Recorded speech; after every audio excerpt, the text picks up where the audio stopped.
So welcome back to Karthik bio academy YouTube channel. Last వీడియోలో బ్యాక్టీరియాల గురించి మాట్లాడాము. మరి ఈ వీడియోలో వైరస్ల గురించి మాట్లాడదాము. అయితే మనకి సూక్ష్మజీవులు అనేవి 5 రకాలుగా ఉంటాయి, మీకు తెలుసు.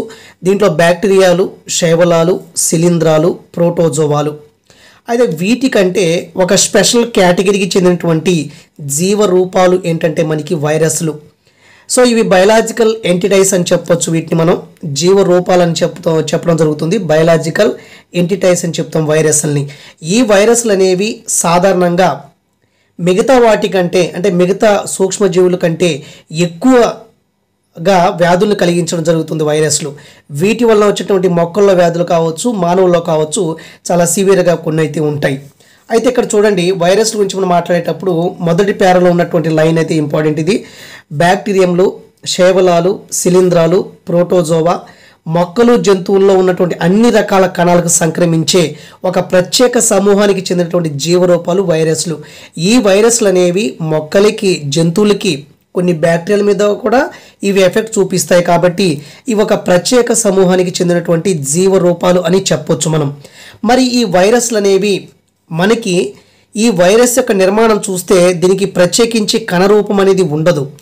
దీన్ని మనం నార్మల్గా ఉండేటువంటి మైక్రోస్కోప్తో చూడలేం దీన్ని. కాబట్టి ఇక వైరస్ రేణువు అనేది, అంటే ఈ వైరస్లో ప్రోటీన్ తొడుగు ఉంటుంది. ఆల్రెడీ మీకు చెప్పాను గతంలో కూడా.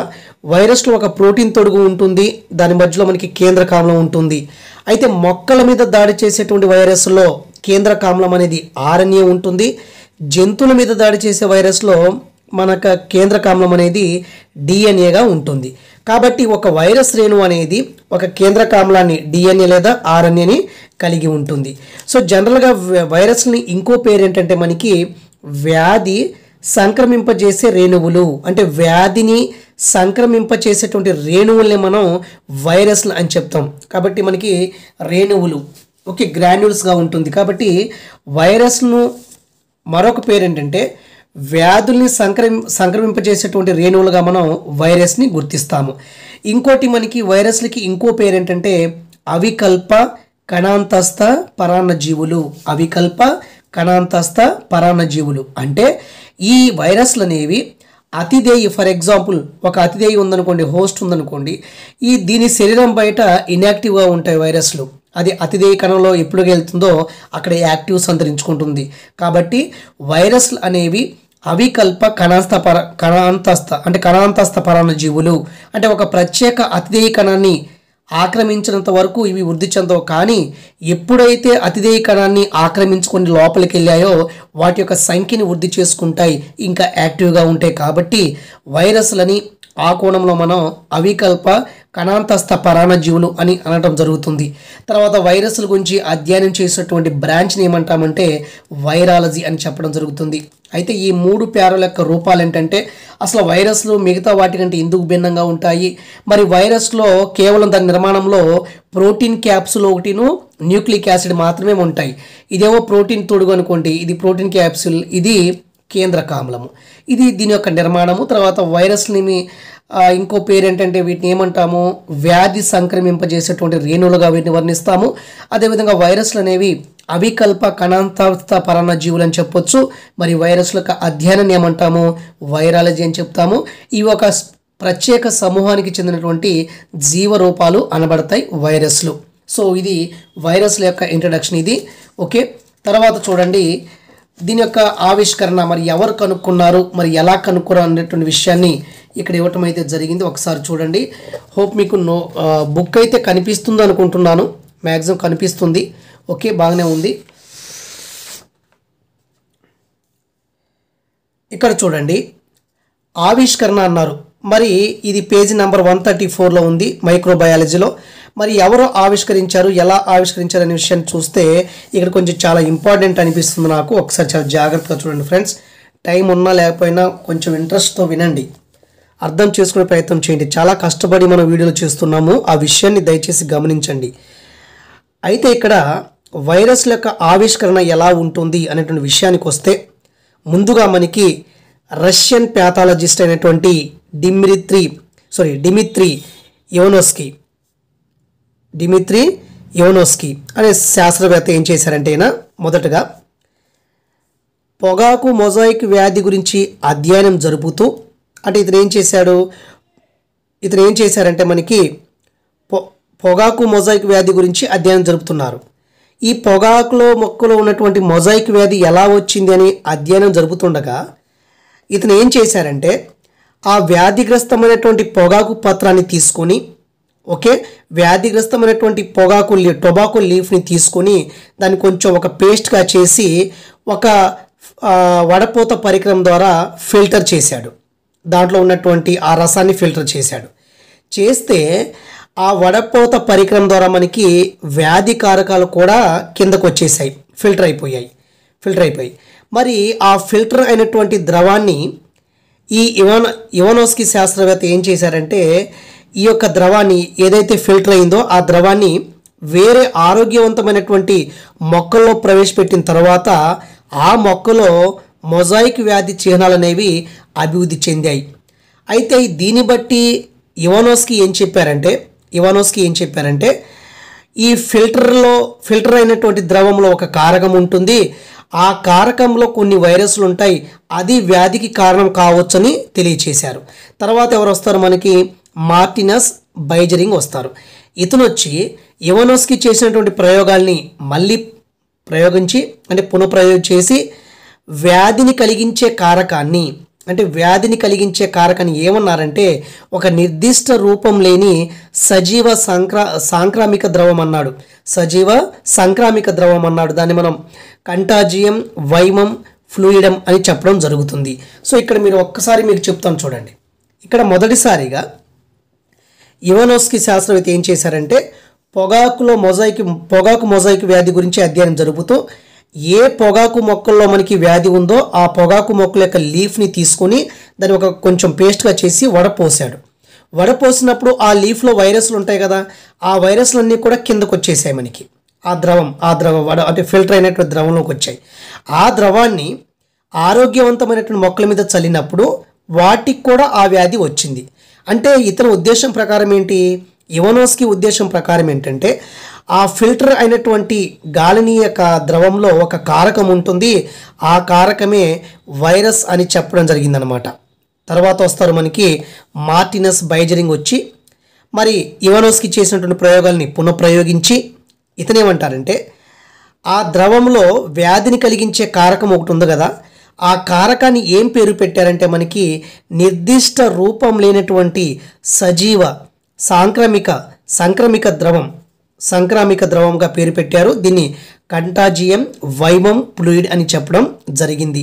అయితే మనకి వైరస్ని కనుక్కుంది ఇవానోస్కి, అయితే దానికి పేరు పెట్టింది ఎవరంటే మనకి బైజరింగ్ అని అనుకోవచ్చు మనం. ఇక్కడ ఈ విషయం గుర్తుపెట్టుకోండి, ఇది మీకు కనబడుతుంది కాబట్టి ఒక్కసారి చదవడానికి ప్రయత్నం చేయండి. తర్వాత వస్తారు మనకి WM స్టాన్లీ వచ్చి ఏం చేస్తారంటే యాక్చువల్గా మొదటిసారిగా వైరస్ని స్ఫటికీకరణ చేయొచ్చు అని చెప్పేసి ప్రకటించారు. అయితే ఇతను ఏం చేశారంటే ఆల్రెడీ మనం పైన ద్రవం చూసాము, ఏంటి? సజీవ సాంక్రామిక ద్రవం ఉంది, కంటాజియం వైవం ఫ్లూయిడం ఉంది.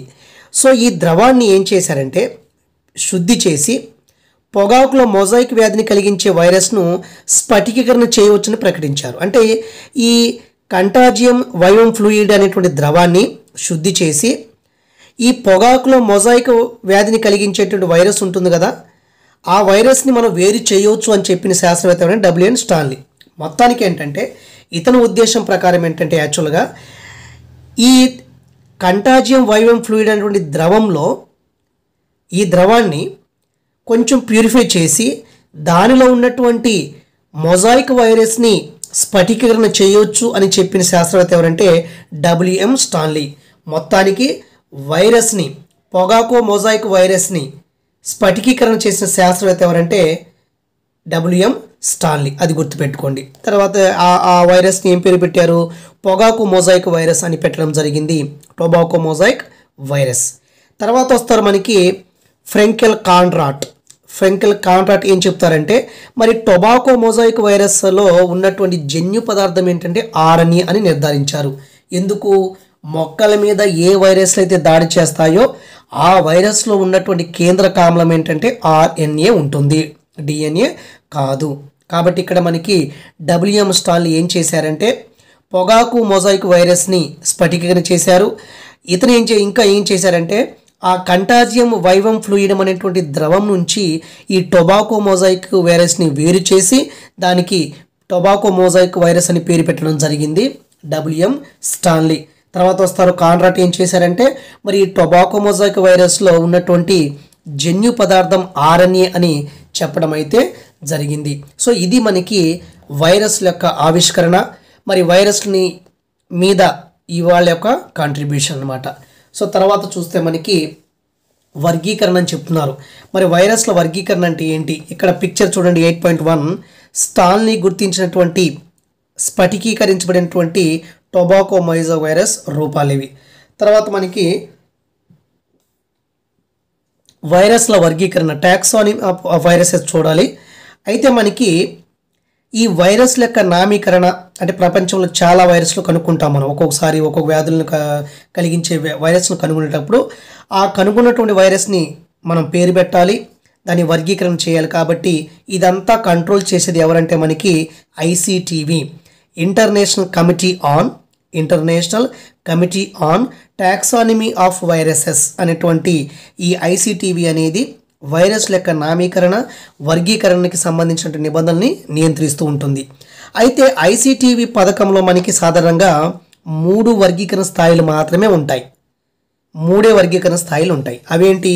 కుటుంబం 1, ప్రజాతి, జాతి. అంటే వైరస్ల యొక్క క్లాసిఫికేషన్లో ఫ్యామిలీ, జీనస్, స్పీసీస్ అనేటువంటి 3 వర్గీకరణ స్థాయిలు మాత్రమే ఉంటాయి.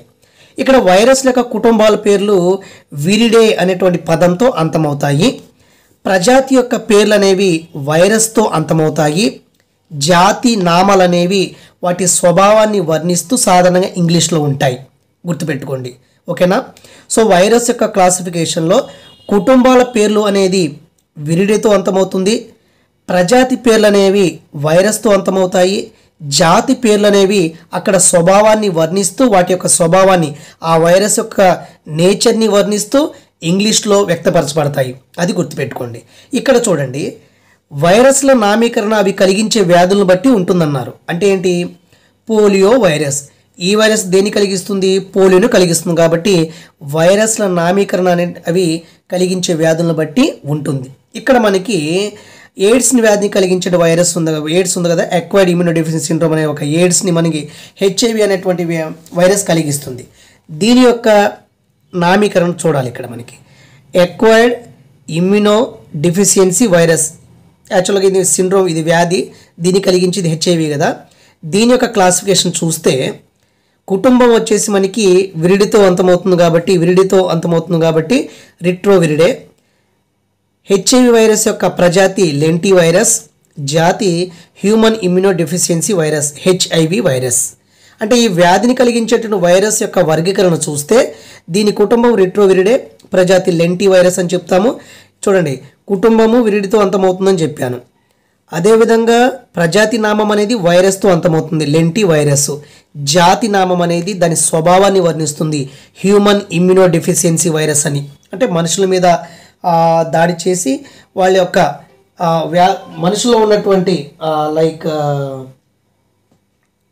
ఇమ్యూనిటీని తగ్గించుస్తుందని చెప్పేసి దాని యొక్క స్వభావం. ఇది వైరస్ల వర్గీకరణ గురించి. తర్వాత మనకి వైరస్ల యొక్క నిర్మాణం చాలా జాగ్రత్త వినండి. నిర్మాణం అనేది అంత అవసరం ఉండకపోవచ్చు, మనం ఎట్టని చెప్పుకుంటున్నాం కాబట్టి తప్పదు. ఒక్క నిమిషం. ఓకే, వైరస్ల నిర్మాణం. సో మరి సాధారణంగా వైరస్లు చాలా ఆకారంలో ఉంటాయి. మనకి తోక కప్ప ఆకారంలో ఉండేది బ్యాక్టీరియోఫేజ్ అని చెప్పేసి మనకి తెలుసు. మిగతా అంట వైరస్లు మనకు అంత అవసరం లేదు. ఒక్కసారి వచ్చాం కాబట్టి ఇక్కడ చూడడానికి ప్రయత్నం చేద్దాము.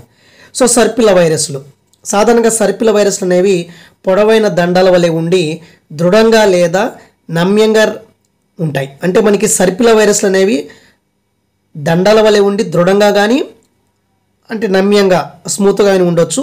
అయితే సర్పిల వైరస్లకి ఎగ్జాంపుల్ ఏంటంటే ర్యాబిస్ వైరస్ ఒకటి, పొగాకో మొజాయిక్ వైరస్లు అనేవి సర్పిల వైరస్లకి చెందుతాయి.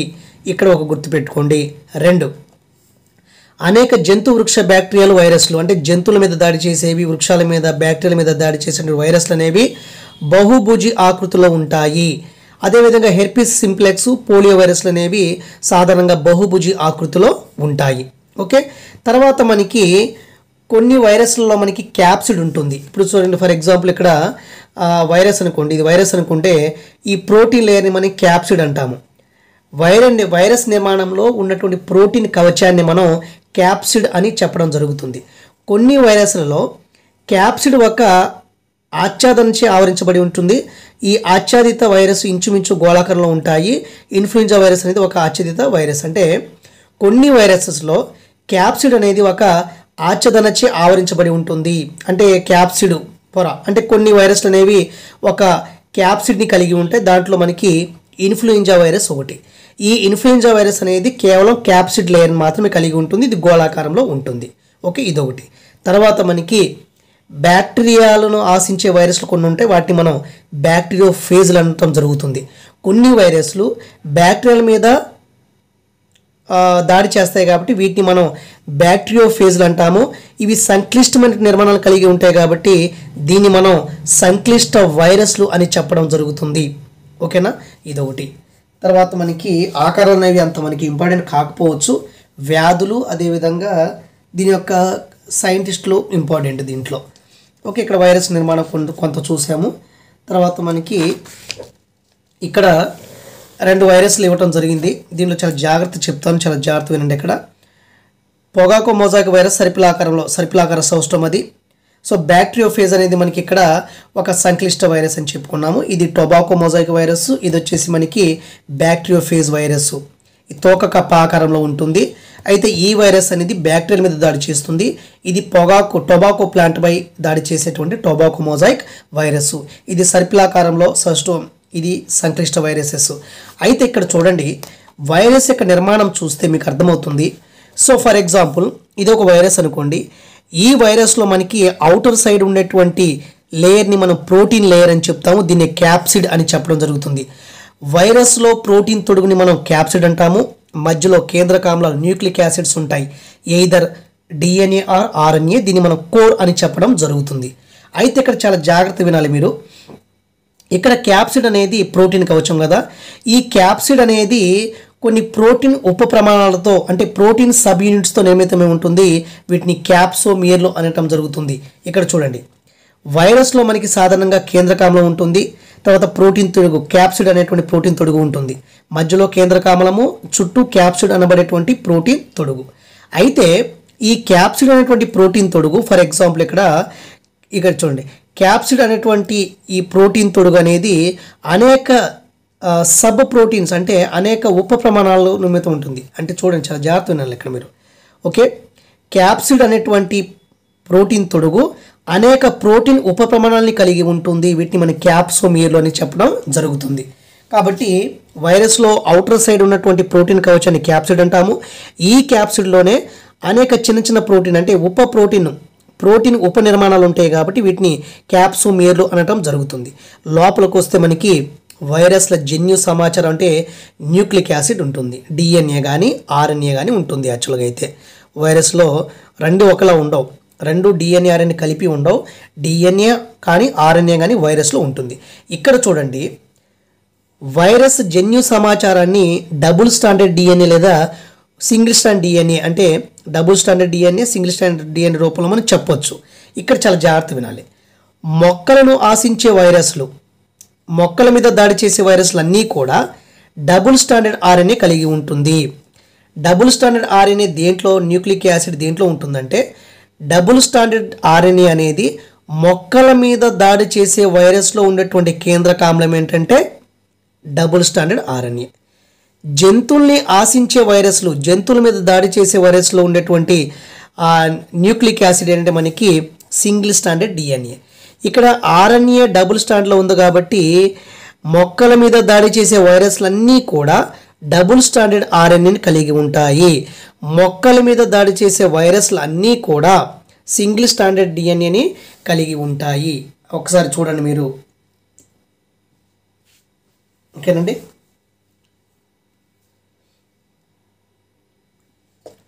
సింగిల్ స్టాండర్డ్ డిఎన్ఏని కలిగి ఉంటుంది. ఇక్కడ చూడండి, తర్వాత ఓకే, ఇక్కడ చూసాం కదా. తర్వాత బ్యాక్టీరియోఫేజ్లు సాధారణంగా డబుల్ స్టాండర్డ్ డిఎన్ఏ అంటే మనకి బ్యాక్టీరియాల మీద దాడి చేసే వైరస్లో ఖచ్చితంగా డబుల్ స్టాండర్డ్ డిఎన్ఏ అనేది ఉంటుంది. డబుల్ స్టాండర్డ్ ఆర్ఎన్ఏ అంటే మొక్కల మీద దాడి చేసే వైరస్లు, సింగిల్ స్టాండర్డ్ డిఎన్ఏ అంటే జంతువుల మీద దాడి చేసే వైరస్లు, బ్యాక్టీరియోఫేజ్ మీద దాడి చేసే వైరస్లు డబుల్ స్టాండర్డ్ డిఎన్ఏ ఉంటుంది. సాధారణంగా ఇక్కడ రెండు ఇచ్చాడు మనకి, ఒకటి టొబాకో మొజాయిక్ వైరస్ ఒకటి, ఇంకోటి బ్యాక్టీరియోఫేజ్ అన్నాం కదా. అయితే ఇక్కడ మనం ఒకసారి గమనిస్తే చాలా జాగ్రత్త చూడండి. 1 మినిట్. టొబాకో మొజాయిక్ వైరస్, అదేవిధంగా T4 ఫేజ్లు, రెండు రకాల వైరస్లు ఇవి. రెండు రకాల గురించి స్ట్రక్చర్ ఇవ్వటం జరిగింది. ఆ స్ట్రక్చర్ మనకు అవసరం లేదు. కానీ టొబాకో మొజాయిక్ వైరస్ ఒకటి, T4 ఫాజ్, ఇవి కూడా రెండు వైరస్లే. ఇక్కడ అసలైంది వచ్చింది ఇప్పుడు. మరి ప్రత్యుత్పత్తి మరి బ్యాక్టీరియోఫేజ్లు ఎలా అభివృద్ధి చెందుతాయని చెప్పేసి మరి వైరస్ యొక్క జీవిత చరిత్ర ఇక్కడ ఇచ్చాడు. చాలా జాగ్రత్తగా గమనించండి. స్లోగా చెప్తాను, కంగారు ఏం లేదు. మనకి అర్థం కావాలి ముందు. అర్థం కాకపోతే మరి ఇంత ప్రయోజనం వేస్ట్, అర్థం కాకపోతే. కాబట్టి మీకు వేరే పేపర్ మీద కూడా ఇక్కడ చెప్పడానికి అయితే ప్రయత్నం చేస్తాను. చూడండి, ఇక్కడ ఏమంటున్నారంటే వైరస్ జీవిత చక్రాలను బ్యాక్టీరియోఫేజ్ జీవిత చక్రాల ద్వారా బాగా అర్థం చేసుకోవచ్చు. ఈ వైరస్ యొక్క లైఫ్ సైకిల్ని బ్యాక్టీరియోఫేజ్ వైరస్ యొక్క లైఫ్ సైకిల్ ద్వారా మనం ఈజీగా అర్థం చేసుకోవచ్చు. కాబట్టి ఇక్కడ చూడండి, ముందు ఏమంటున్నారంటే మనకి యాక్చువల్గా వైరస్ యొక్క జీవిత చక్రాల్లో మనకి రెండు ఉంటాయి, గుర్తుపెట్టుకోండి. లైటిక్ చక్రం ఒకటి, లైసోజెనిక్ చక్రం అని చెప్పేసి రెండు జీవిత చక్రాలు ఉంటాయి, లైఫ్ సైకిల్స్ ఉంటాయి. అయితే కాన్సెప్ట్ ఏంటంటే లైటిక్ చక్రంలో మనకి ఖచ్చితంగా అతిదేయ కణం అనేది విచ్ఛిన్నమవుతుంది. అయితే లైటిక్ చక్రంలో వైరస్ అనేది అతిదేయ కణం మీద దాడి చేసినప్పుడు ఆ అతిదేయ కణం అనేది విచ్ఛిన్నం చెందుతుంది. ఇది లైటిక్ చక్రం యొక్క కాన్సెప్ట్. మరి లైసోజెనిక్ చక్రంలో వైరస్లు అనేవి అతిదేయని దాడి చేసినప్పటికీ కూడా అతిదేయ కణాలు అనేవి పగలవు లేదా అదే సజీవంగానే ఉంటాయి. ఇది కాన్సెప్ట్ అనమాట. లైటిక్ చక్రంలో అతిదేయ కణం అంటే వైరస్ ఏ అతిదేయ మీద దాడి చేసిందో ఆ వైరస్ కణాలు విచ్ఛిన్నమైపోతాయి లేదా నిర్జీవమైపోతాయి. లైసోజెనిక్ చక్రంలో అతిదేయ కణాలు అనేవి సజీవంగానే ఉంటాయి. అది గుర్తుపెట్టుకోండి. ముందు ఇప్పుడు మనం ఏం చూడాలంటే మనకి లైటిక్ చక్రం చూడటం జరగాలి. అయితే ఇక్కడ మనకి ముందుగా బ్యాక్టీరియాల మీద దాడి చేసే వైరస్లు బ్యాక్టీరియోఫేజ్లు అని చెప్పడం జరిగింది. అయితే ఇక్కడ వైరస్ ఏంటంటే చాలా జాగ్రత్తగా గమనించండి. టీ సరి సంఖ్య ఫేజ్లు అనుకోండి. ఫర్ ఎగ్జాంపుల్ ఇది ఒక వైరస్. ఫర్ ఎగ్జాంపుల్ ఈ వైరస్ పేరు టీ సరి సంఖ్య ఫేజ్లు అనుకోండి. ఫర్ ఎగ్జాంపుల్ ఇది ఒక వైరస్. ఇది హెచ్రిసియా కోలై అనేటువంటి బ్యాక్టీరియా అనుకోండి. టీ సరి సంఖ్య ఫాజులు హెచ్రిసియా కోలై అనేటువంటి బ్యాక్టీరియా మీద దాడి చేసి ఆ కణాలని విచ్ఛిన్నం చేస్తాయి. కాబట్టి వీటిని విరులెంట్ ఫేజ్లు అనటం జరుగుతుంది. వీటిని ఏమంటాము? విరులెంట్ ఫేజ్లు అనటం జరుగుతుంది. అంటే టీ సరి సంఖ్య ఉన్నటువంటి ఈ వైరస్లు అనేవి హెచ్రిసియా కోలై మీద దాడి చేసి ఈ హెచ్రిసియా కోలై కణాలని బ్యాక్టీరియా కణాన్ని, ఇది బ్యాక్టీరియా ఇది వైరస్ కదా, ఈ బ్యాక్టీరియా కణాలు విచ్ఛిన్నమైపోతాయి. కాబట్టి ఇటువంటి వైరస్లని ఏమంటామంటే మనకి విరులెంట్ ఫేజ్లు అనటం జరుగుతుంది. టీ సరి సంఖ్య గల ఫేజ్లను ఏమంటామంటే విరులెంట్ ఫాజ్లని చెప్పడం జరుగుతుంది. అయితే లైటిక్ చక్రంలో మనకి సాధారణంగా ఇక్కడ ఈ బ్యాక్టీరియా పేరు హెచ్రిసియా కోలై. ఇది టీ సరి సంఖ్య కలిగినటువంటి ఫాజులు లేదా ఫేజ్లు అని చెప్పొచ్చు. ఇది ఒక వైరస్, ఇది బ్యాక్టీరియా, హెచ్రిసియా కోలై బ్యాక్టీరియా. ఈ వైరస్ అప్పుడు దీని మీద దాడి చేస్తుంది. ఇలా దాడి చేసే టైంలో మనకి లైటిక్ చక్రం కనబడుతుంది. మరి లైటిక్ చక్రంలో మనకి మొత్తానికి 1 2 3 4 5 దశలు అనేవి ఉంటాయి. ఫస్ట్ వన్ ఏంటంటే వైరస్ అనేది బ్యాక్టీరియా కణానికి అంటి పెట్టుకొని ఉంటుంది. దాన్ని అటాచ్మెంట్ అంటాము. ఈ వైరస్లు అనేవి దీన్ని అంటి పెట్టుకుంటుంది. ఇదే వైరస్ లోపలికి వెళ్తుంది కాబట్టి దీన్ని మనం ప్రవేశం అని చెప్తాము. ఇక్కడ వైరస్ అనేది సొంతంగా తన యొక్క శరీర భాగాల్ని తయారు చేస్తుంటుంది కాబట్టి దాన్ని జీవ సంశ్లేషణ అంటాము. ఈ వైరస్లు తయారైపోయి మెచ్యూర్కి వస్తాయి కాబట్టి పరిపక్వత అంటాము. ఈ వైరస్లు మళ్ళీ అతిదేయ కణాన్ని చీల్చుకొని బయటికి విడుదలవుతాయి. దీన్ని మనం విడుదల అని చెప్పడం జరుగుతుంది. కాబట్టి లైటిక్ చక్రంలో మనకి అంటి పెట్టుకొనుట, ప్రవేశము, జీవ సంశ్లేషణ, పరిపక్వత, విడుదల, attachment, penetration, biosynthesis, maturation, release అనేటువంటి 5 స్టేజ్లు ఉంటాయి. సింపుల్గా చెప్తాను చూడండి. ఇప్పుడు ఏంటంటే ఇక్కడ ఏమంటున్నారంటే మనకి ఫస్ట్ వన్, ఫాజ్ రేణువులు మరియు బ్యాక్టీరియంలు కాకతీయంగా మనకి అంటే అనుకోకుండా కాకతీయంగా ఏమిటవుతుంది, ఢీకొంటాయి ఇక్కడ రెండు కూడా. అంటే ఫాజ్ రేణువులు బ్యాక్టీరియాలు అనుకోకుండా ఢీకొట్టడం జరుగుతుంది. దాన్ని మనం అంటి పెట్టుకున్నట్లు లేదా అధిశోషణం జరుగుతుంది అంటాము. అంటే ఇక్కడ ఈ వైరస్ అనేది, ఈ వైరస్ బ్యాక్టీరియోఫేజ్ వైరస్ అనుకోండి. ఈ బ్యాక్టీరియోఫేజ్ వైరస్ అనేది ఈ డిఎన్ఏకి 2 ఢీకొట్టడం వల్ల మనకి ఇక్కడ ఈ వైరస్ అనేది బ్యాక్టీరియాకి అంటి పెట్టుకుని ఉంటుంది. సో ఫస్ట్ స్టేజ్ ఏంటి, అంటి పెట్టుకుంటా. అంటి పెట్టుకున్న తర్వాత ఎక్కడ అంటి పెట్టుకుంటుంది, కొన్ని ప్రత్యేకమైనటువంటి సంపూరక గ్రాహితల స్థానాలు ఉంటాయి. సంపూరక గ్రహిత స్థానాలు ఉంటాయి కాబట్టి ఆ ప్లేస్లో ఇది అంటి పెట్టుకుంటుంది. అంటి పెట్టుకొని ఏం చేస్తుందంటే బ్యాక్టీరియా యొక్క కణత్వచాన్ని చీల్చుకొని లోపలికి వెళుతుంది. అంటే ఇక్కడ చూడండి, అధిశోషణ అనుసరిస్తూ ప్రవేశ ప్రక్రియ జరుగుతుంది. ఈ స్థితిలో ఫాజ్తో ఇక్కడ ఏమవుతుందంటే బ్యాక్టీరియా కణంలోకి వెళ్ళిపోతుంది. దీన్ని ప్రవేశం అని చెప్తాము. ఓకే, ఇక్కడ బ్యాక్టీరియా ఫేజ్లు అభివృద్ధి చెందుతుంది. దీన్ని మీకు అర్థం అవ్వాలంటే ఒక పేపర్ మీద మీకు చెప్పడానికి ట్రై చేస్తాను. సో ఇక్కడ ఇది ఒక బ్యాక్టీరియా కణం అనుకోండి, ఫర్ ఎగ్జాంపుల్ హెచ్రిసియా కోలై అనుకోండి. ఇక్కడ T4 సరిసంఖ్య బ్యాక్టీరియా మనం ఆ వైరస్ తీసుకోవచ్చు, లేకపోతే మనకి అర్థం కావడానికి బ్యాక్టీరియోఫేజ్ వైరస్ తీసుకుందాము. సో ఇది బ్యాక్టీరియోఫేజ్ వైరస్, ఇది వైరస్, ఇది బ్యాక్టీరియా. ఈ వైరస్ అనేది దీనికి అటాచ్ అయితే దాన్ని మనం ఏం చెప్తాం, ఫస్ట్ అంటి పెట్టుకున్నట్టు అని చెప్తాము. ఇది ఫస్ట్ స్టేజ్. ప్రవేశం అంటే ఏంటి, ఈ వైరస్ అనేది ఈ బ్యాక్టీరియా యొక్క కణకవచాన్ని తొలిచేసుకొని లోపలికి వెళ్ళిపోతుంది. దాన్ని మనం ఏమంటాము, ప్రవేశం అని చెప్తాము. ఓకే, ప్రవేశం. తర్వాత మనకి బయోసింథసిస్. తర్వాత ఏమవుతుందంటే ఈ వైరస్ అనేది మొత్తం లోపలికి వెళ్ళదండి. ఈ వైరస్ వెళ్ళకుండా కేవలం ఈ వైరస్లో ఉండేటువంటి డిఎన్ఏ కలిగినటువంటి హెడ్ మాత్రమే లోపలికి వెళుతుంది. సో దాన్ని ఏమంటామంటే మనం యాక్చువల్గా ప్రవేశం తర్వాత జీవ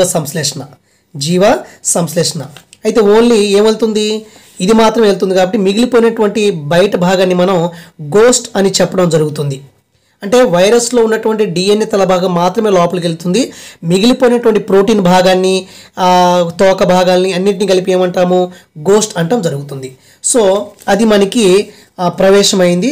ఇప్పుడు జీవ సంశ్లేషణ అంటే ఇక్కడ డిఎన్ఏ వచ్చింది, వైరస్ డిఎన్ఏ వచ్చింది. ఈ డిఎన్ఏ ఏం చేస్తుందంటే ఈ బ్యాక్టీరియా కణాన్ని తన ఆధీనంలో తీసుకొని ఈ తనకు కావాల్సినటువంటి జిరాక్స్ అంటే నకళ్ళు, అంటే దీనికి సంబంధించినటువంటి అనేక డిఎన్ఏ తయారు చేసుకొని అనేక వైరస్ని తయారు చేసుకుంటుంది. దీన్ని సింపుల్గా మనం జీవ సంశ్లేషణ అని చెప్తాము. అంటే తర్వాత ఏంటి మనకి పరిపక్వత అంటే మామూలుగా డిఎన్ఏ వచ్చింది, తల భాగంలో డిఎన్ఏ వచ్చి తన పూర్తి, ఈ వైరస్ కదా, ఈ వైరస్ మామూలుగా వచ్చి ఒక పూర్తి వైరస్గా ఇక్కడ డెవలప్మెంట్ అవుతుంది. అలాగా పూర్తిగా అయినటువంటి ఆ యొక్క టైంని మనం గుప్త దశ అని చెప్తాము. దాన్ని మనం పరిపక్వత అని చెప్తాము. తర్వాత విడుదల అంటే ఈ బ్యాక్టీరియోఫేజ్లు ఇక్కడ ఉన్నటువంటి ఆల్రెడీ బ్యాక్టీరియా కణంలో మనకి లైసోజైమ్ అనేటువంటి ఎంజైమ్ ఉంటుంది. ఈ ఎంజైమ్ వల్ల ఎంజైమ్ సాయంతో ఏం చేస్తాయంటే ఈ వైరస్ అనేది కణకవచాన్ని మళ్ళీ తోల్చేసుకొని బయటికి రిలీజ్ అవటం జరుగుతుంది. ఓకేనండి, ఇది ఒకసారి చూడండి. ఓకే, అర్థమైంది అనుకుంటాను. ఒకసారి మీకు చెప్పడానికి ప్రయత్నం చేస్తాను. ఇది బ్యాక్టీరియోఫేజు వైరస్, ఇది బ్యాక్టీరియా కణము. ముందుగా వైరస్ బ్యాక్టీరియాకి అంటుకుంటుంది కాబట్టి అంటి పెట్టుకున్నట్టు అనేటువంటి దశ. తర్వాత కణకవచాన్ని తొలిచేసుకొని లోపలికి వెళ్తుంది. లోపలికి వెళ్ళిన తర్వాత డిఎన్ఏ మాత్రం వెళ్తుంది, మిగతా భాగాలు బయట ఉండిపోతాయి. ఈ డిఎన్ఏ హెడ్ తల భాగం అనేది బాగా డెవలప్ చెంది కొత్త వైరస్ని ఏర్పాటు చేసుకుంటుంది. ఏర్పాటు చేసుకున్న తర్వాత యాక్చువల్గా అయితే మనకి ఇక్కడ ఈ బ్యాక్టీరియోఫేజ్లు ఒక ఎంజైమ్ రిలీజ్ చేస్తాయి. ఆ ఎంజైమ్ పేరంటే మనకి లైసోజైమ్ అనేటువంటి ఎంజైమ్ను ఇక్కడ రిలీజ్ చేస్తాయి. ఈ ఎంజైమ్ ఏం చేస్తుంది, బ్యాక్టీరియా కణకవచాన్ని తొలిచేసుకుని దీన్ని డిస్ట్రాయ్ చేస్తే ఈ వైరస్ అనేది బయటకు వస్తాయి. కాబట్టి మనకి ఇక్కడ లైటిక్ చక్రంలో మనకి ఉన్నటువంటి అంటి పెట్టుకునుట, ప్రవేశము, జీవ సంశ్లేషణ, పరిపక్వత, విడుదల అనేటువంటి ఇవి జరిగాయి అన్నమాట. ఓకేనా. తర్వాత మనకి లాస్ట్లో మనకి ఇక్కడ చూడండి, ఇక్కడ ప్రవేశం వచ్చింది, ఇక్కడేమో మనకి అధిశోషణం జరిగింది. తర్వాత మనకి జీవ సంశ్లేషణ అంటే ఇక్కడ అతిథేయులో వెళ్ళినటువంటి డిఎన్ఏ తన డిఎన్ఏ నకలు తయారు చేసుకొని కొన్ని వైరస్లుగా డెవలప్మెంట్ చెందుతాయి. డిఎన్ఏ పార్టీ లోపలికి వెళ్తుంది కదా, ఆ డిఎన్ఏ పూర్తి వైరస్గా మారుతుంది. దాన్ని మనం పక్వ దశ అని చెప్తాము. పక్వ దశ తర్వాత మనకి మామూలుగా హెడ్ లోపలికి వెళ్ళింది, తల భాగమే వెళ్ళింది, పూర్తి వైరస్ మారటానికి పట్టిన కాలాన్ని గుప్త దశ అంటాము. తర్వాత వైరస్లు అనేవి విచ్ఛిన్నమైపోయే దశ. దాంట్లో మనకి ఎందుకంటే ఇక్కడ చూడండి, వైరస్ వృద్ధిలో చివరి అతిథేయ కణం అంటే విచ్ఛిన్నమయ్యే దశ. ఈ విచ్ఛిన్నంలో దశలో ఏమవుతుందంటే మనకి ఇక్కడ ఇంకో విషయం గుర్తుపెట్టుకోవాలి. విరియన్లు అంటే వైరస్ యొక్క రేణువులే విరియన్లు అని చెప్తాము. సో విచ్ఛిన్నం దశ అంటే ఏంటి, మళ్ళీ వైరస్లు అభివృద్ధి చెందిన తర్వాత బ్యాక్టీరియా యొక్క కణకవచాన్ని మళ్ళీ పగలగొట్టుకొని బయటకు వచ్చేస్తాయి. ఏ ఎంజైమ్ సాయంతో, అక్కడ లైసోజైమ్ అనేటువంటి ఎంజైమ్ సహాయపడుతుంది. ఇక్కడ చూడండి, ఇది ఒక బ్యాక్టీరియా కణం అనుకోండి, వైరస్ దాడి చేసింది, లోపలికి వెళ్ళిపోయింది, తన సంఖ్యని వృద్ధి చేసుకుంది అనుకోండి. సంఖ్యని వృద్ధి చేసుకొని బ్యాక్టీరియా కణాన్ని పగలగొట్టుకుని బయటకు వచ్చింది అనుకోండి, బయటకు వచ్చాయి. అయితే ఒక కణం నుంచి నూతనంగా సంశ్లేషణ చెంది అంటే నూతనంగా తయారయ్యి విడుదలయ్యేటువంటి ఫాజ్ రేణువుల సంఖ్యని మనం పగిలే పరిమాణం అని చెప్పడం జరుగుతుంది. సుమారు అవి 50 నుంచి 22 దాకా ఉంటాయి అన్నమాట. 50 to 200 వరకు ఉంటాయి. పగిలే పరిమాణం అంటే కొత్తగా తయారైనటువంటి వైరస్లు అని అర్థం. ఇది లైటిక్ జీవిత చక్రం అండి. తర్వాత చాలా ఇంపార్టెంట్ మనకి లైసోజెనిక్ జీవిత చక్రం. ఓకే, లైసోజెనిక్ జీవిత చక్రం చూడాలి. సో లైసోజెనిక్లో ఇక్కడ ఏమన్నారంటే, ఇక్కడ ఏమి ఇచ్చారు మనకి, వైరస్ ఏంటి, లాంబ్డా ఫేజ్ ఇచ్చారు. వైరస్ ఇది ఒక వైరస్. తర్వాత మనకి చూడండి, కొన్ని లాంబ్డా ఫేజులు లాంటి ఫేజులన్నా ఫాజులన్నా ఒకటే. లాంబ్డా ఫేజ్ లాంటి కొన్ని బ్యాక్టీరియా ఫేజులు వృద్ధి చెందేటప్పుడు అతిథేయ కణం అనేది విచ్ఛిన్నం చెందడం కానీ నాశనం చెందడం జరగదనమాట. సో ఇది ఒక బ్యాక్టీరియా కణం అనుకోండి, ఇది లాంబ్డా వైరస్ అనుకోండి. ఈ వైరస్ ఈ బ్యాక్టీరియా మీద దాడి చేసినప్పుడు ఈ బ్యాక్టీరియా అనేది కణకవచాలు పగలవు, గుర్తుపెట్టుకోండి. అయితే ఇక్కడ మనకి దీనికి బదులు ఫాజ్ డిఎన్ఏ ఈ కోలై కణంలో ప్రవేశించాక, ఫర్ ఎగ్జాంపుల్ ఇది ఈ కోలై అనేటువంటి బ్యాక్టీరియా అనుకోండి, ఇది లాంబ్డా వైరస్ కదా.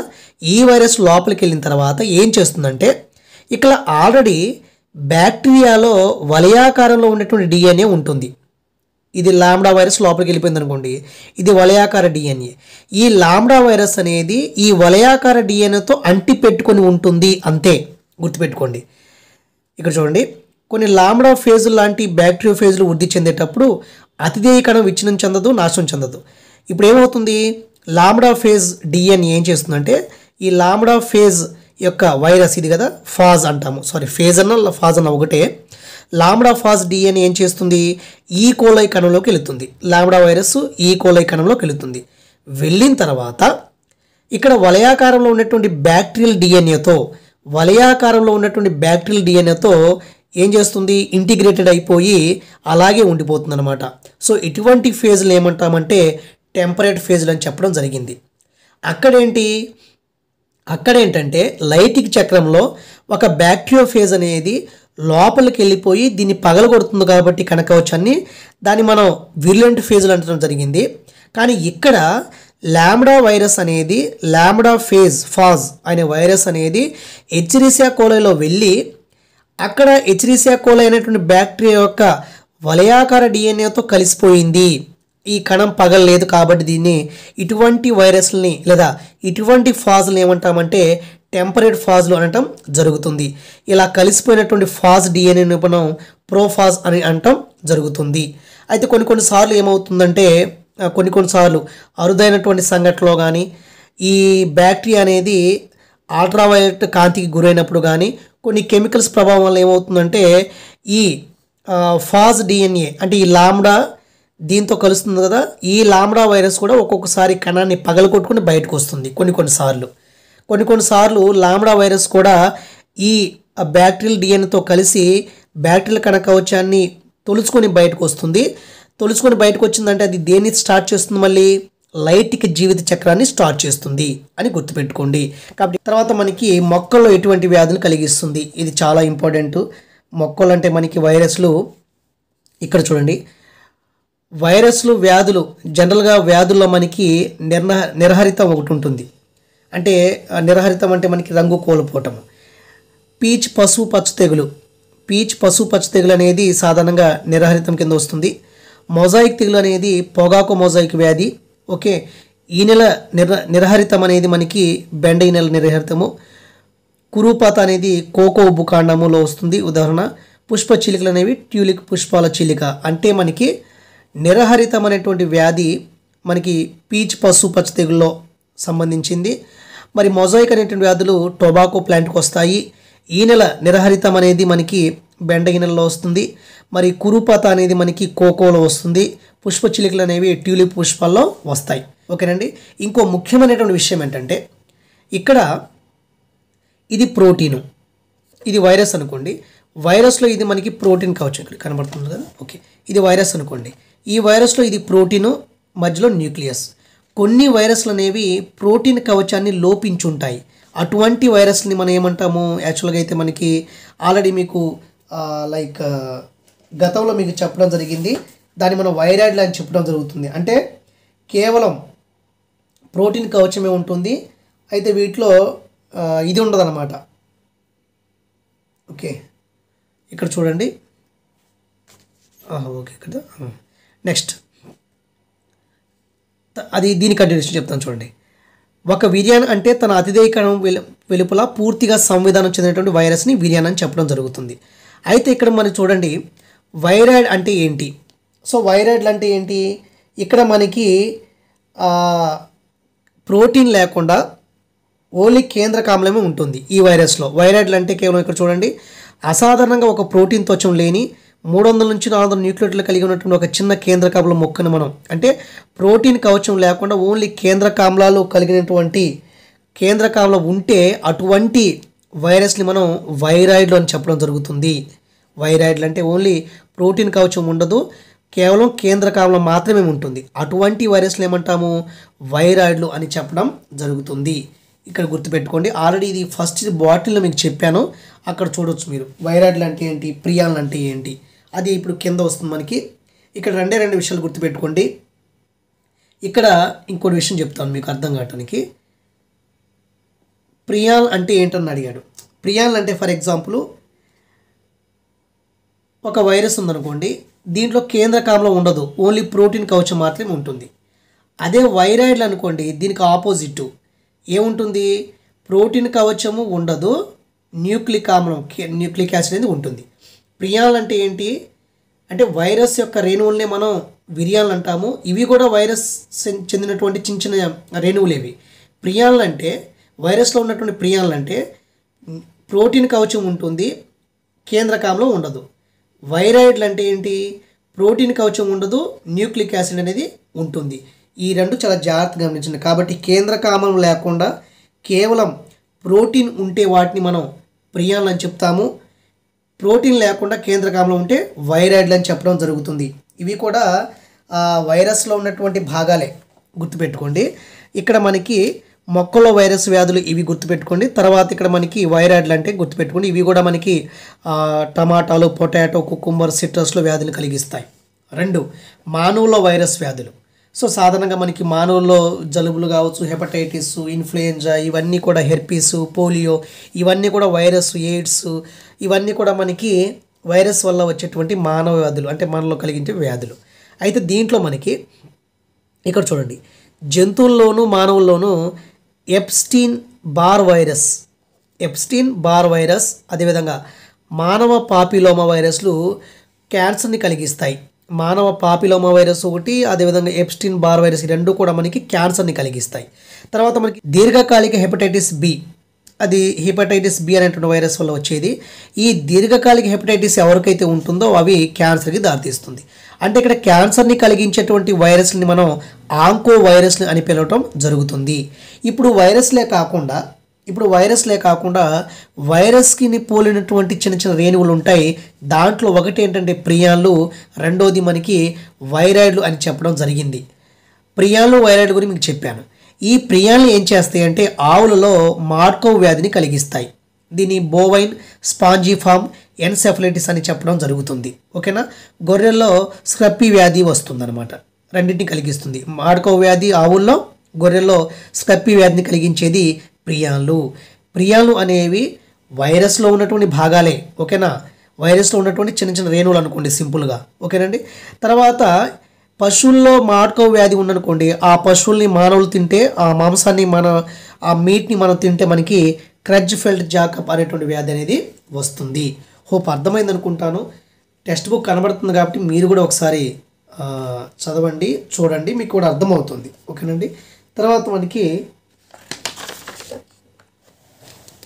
ఇక్కడ ఇది చదువుకోండి. ఇలాగ 5 నిమిషాలు నేను ఉంచుతాను, మీరు చదువుకోండి, అర్థమవుతాయి. సో దీంతో మనకి వైరస్లు అనేవి కంప్లీట్ చేసాము. హోప్ అర్థమైంది అనుకుంటాను. ఓకే, సో ఇది ఒకసారి చదువుకోండి. తర్వాత ఇక్కడ మనకి పగిలే పరిమాణం ఒకటి, గుప్త సంక్రమణ ఒకటి ఉంది, అది కూడా ఒకసారి చూడండి ఫ్రెండ్స్, ఓకేనా. సో దీంతో మనకి ఈ వీడియోలో మనం వైరస్ల గురించి చెప్పడం జరిగింది. లాస్ట్ వీడియోలో బ్యాక్టీరియాల గురించి చెప్పడం జరిగింది. ఏమైనా ఎక్స్ప్లెనేషన్లో ఏమైనా తప్పులుంటే ఒకసారి సరి చేసుకుని ఫ్రెండ్స్, ఎందుకంటే వీడియోలు చేసేటప్పుడు ఒక్కోసారి తప్పులు టెన్షన్ ఉంటుంది కాబట్టి కొంచెం తప్పులు అయితే దొరుకుతుంటాయి, మీరు దాన్ని సరి చేసుకోండి. ఓకే, నెక్స్ట్ వీడియోలో మళ్ళీ కలవడానికి అయితే ప్రయత్నం చేస్తాను.